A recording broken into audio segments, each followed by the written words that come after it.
بسم اللہ الرحمن الرحیم۔ السلام علیکم دوستو، آج کی کہانی صلاح الدین ایوبی کے بارے میں ہے، جنہوں نے اپنی سمجھداری کی وجہ سے ایک دشمن کا دل بھی جیت لیا۔ ایک وقت کی بات ہے جب صلاح الدین ایوبی، جو اپنے عدل و انصاف کے لیے مشہور تھا، اپنی فوج کے ساتھ جنگ کے لیے تیار ہو رہا تھا۔ دشمن ایک بہترین فوجی اور صلاح الدین کا پرانا دوست تھا، جن کا نام تھا ابو خالد۔ ان کی دوستی کا رشتہ بہت گہرا تھا، لیکن جنگ کے میدان میں دوستی کا ساتھ دینا بے حد مشکل ہوتا ہے۔ جنگ کا میدان ایک بھیانک نظارہ تھا، تلواروں کی چمک اور لوگوں کی چیخیں سنائی دے رہی تھی۔ صلاح الدین نے اپنے دوستوں سے کہا، آج ہم صرف اپنے لیے نہیں بلکہ انسانیت کے لیے لڑ رہے ہیں۔ ہمارا مقصد صرف اپنے وطن کی حفاظت کرنا نہیں بلکہ اپنے دوستوں کا دل جیتنا بھی ہے۔ صلاح الدین کی فوج اور دشمن کی فوج ایک دوسرے کی طرف بڑھ رہی تھی۔ جنگ شروع ہوئی۔ صلاح الدین نے دیکھا کہ ان کا دوست ابو خالد بھی جنگ میں شامل ہے۔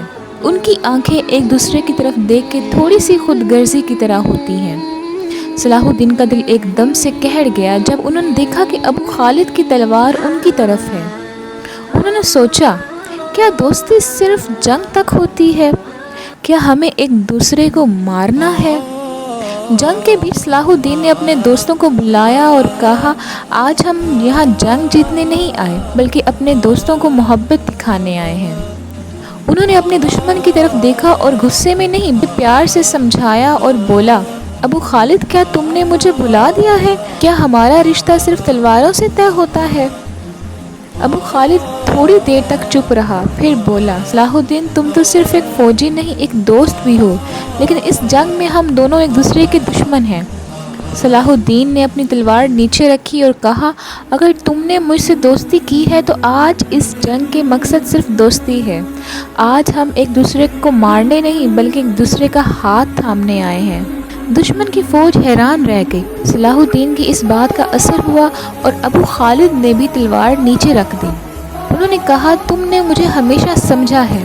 دونوں فوجوں نے ایک دوسرے کا ہاتھ تھام لیا، جنگ ختم ہو گئی۔ صلاح الدین نے یہ سبق دیا کہ دوستی کا حقیقی مقصد کبھی مارنا نہیں بلکہ مل کر جینا ہے۔ انہوں نے دوستی کا نعرہ دیا، آج سے ہم سب ایک ساتھ ہیں، دوستی کی یاد میں۔ دوستی کا اصل مطلب صرف فائدہ اٹھانے میں نہیں بلکہ اپنے دوستوں کو وہ آزادی اور عزت دینا ہے جو وہ ڈیزرو کرتے ہیں۔